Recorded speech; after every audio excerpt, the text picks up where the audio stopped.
প্রবাস থেকে আমি দিদারুল মুস্তফা সবাইকে শুভেচ্ছা জানিয়ে আজকের আলোচনা শুরু করতে যাচ্ছি।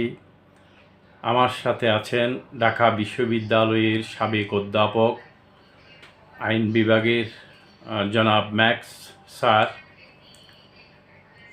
বাংলাদেশে কোটা আন্দোলন থেকে এ পর্যন্ত যে পরিস্থিতির সৃষ্টি হয়েছে, আমার মনে হয় কেন জানি সরকার এখনো বুঝে উঠতে পারছে না এই ছাত্র আন্দোলন, এই গণজাগরণ এটা দমিয়ে রাখা যাবে না। কারণ তারা শুরুতেই ভুল করেছে, এখনো ভুলের মধ্যেই আছে। এত রক্তক্ষরণের পর এখনো যে গণগ্রেফতার চলতেছে, সাদা পোশাকে বাড়িতে বাড়িতে গিয়ে টোকা দিয়ে ছাত্রদেরকে ঘর থেকে ধরে নিয়ে যাওয়া হচ্ছে, টর্চার করা হচ্ছে, আদালতে পাঠিয়ে দিচ্ছে, এই যে রাস্তা থেকে ধরে নিচ্ছে, এই যে অরাজকতা, এটা 71 সালে আপনারা জানেন জামাতের লোকজন যারা রাজাকার বলছি তারা দেখিয়ে দিছিল, তারা কিন্তু ধরে নাই, দূর থেকে দেখিয়ে দিছে যে এটা মুক্তি বাহিনী। কিন্তু এখন দেখতেছি শুধু দেখিয়ে দেয়, তারা সশরীরে গিয়ে কোনো লজ্জা শরমের দোহাই বাদ দিয়ে এরা এখন যেভাবে পৈশাচিক বর্বরতায় নেমেছে, এটার শেষ জবাব জনগণই দিবে। এটাতে যতই নাটক করেন, যতই ফিল্ম করেন, আমার মনে হয় এই রক্তাক্ত শহীদের রক্ত কোনোদিনই জনগণ বৃথা দিতে দেবে না।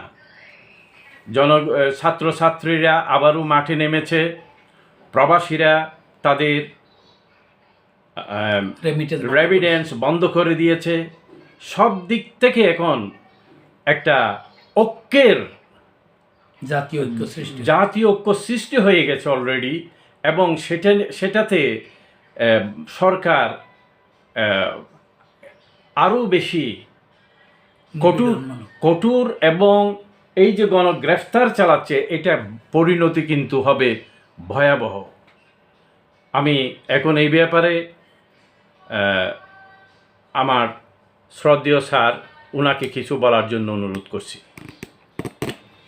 আউযু বিল্লাহি মিনাশ শাইতানির রাজিম। বিসমিল্লাহির রহমানির রহিম। আসসালামু আলাইকুম ওয়া রাহমাতুল্লাহ।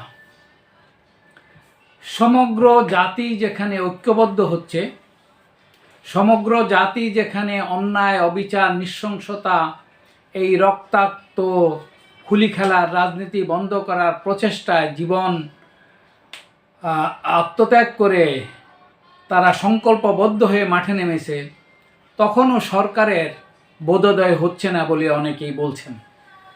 কিন্তু আসলে যে সরকার সুপরিকল্পিতভাবে হত্যাকাণ্ড চালায়, যে সরকার ক্ষমতায় আসার ব্যাপারে জনগণের ম্যান্ডেটের কোনো ধার ধারে না, যে সরকার নির্বাচন হওয়া না হওয়াটাকে বা নির্বাচন বৈধ অবৈধ হওয়াটাকেও কোনো গুরুত্ব দেয় না, সেই সরকারের পক্ষে এই ধরনের হত্যাকাণ্ড পরিচালনা করা মোটেই অসম্ভব কিছু ছিল না।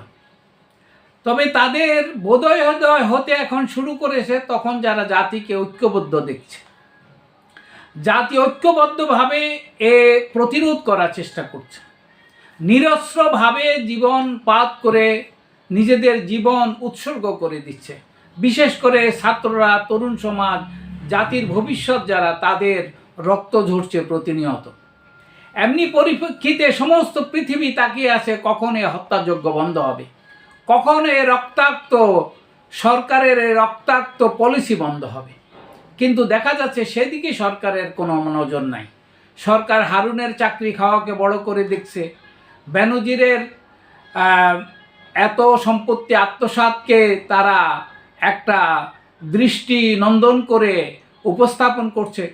মানুষের দৃষ্টি হটানোর জন্য হয়তোবা সোহেল তাজকে নিয়ে আসতেছে, একবার ডক্টর কামাল হোসেনকে নিয়ে এসে স্বার্থ চরিতার্থ করেছে, আবার কোনো ভোট না নিয়েই বৈধভাবে ক্ষমতায় আসছে বলে দাবি করছে।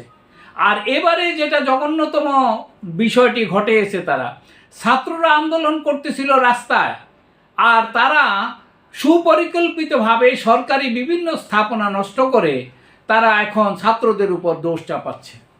এটি এখন পরিষ্কার হয়ে গেছে আন্তর্জাতিক মিডিয়ার কাছে যে ছাত্ররা মেট্রো রেল ভাঙে নাই, ছাত্র শিক্ষক যারাই এই সরকারের বিরুদ্ধে দাঁড়ানোর চেষ্টা করতেছিল দীর্ঘদিন ধরে, তারা কোনো দেশের স্থাপনা কোথাও ধ্বংস করে নাই।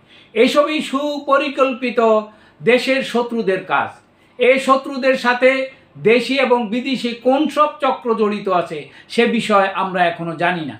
তবে এটা সুস্পষ্ট এবং পরিষ্কার যে সম্পদের লুণ্ঠন বা ধ্বংস এই সমস্ত জিনিস করা সম্ভব হয়েছে যেহেতু সরকার এগুলি করতে দিতে চেয়েছে। আর ছাত্ররা যে আন্দোলন করেছে এটা গণজাগরণ, এটা আমাদের বন্ধু, আমাদের প্রবাসী ভাইরা এখানে সবাই বলাবলি করতেছে ছাত্রদের পক্ষে তো গান পাউডার নিয়ে ওই সমস্ত কাজ করা সম্ভব ছিল। তাহলে যারা করেছে তারা নিশ্চয়ই দেশের সঙ্গে শত্রুতা করে করেছে, সুপরিকল্পিতভাবে করেছে।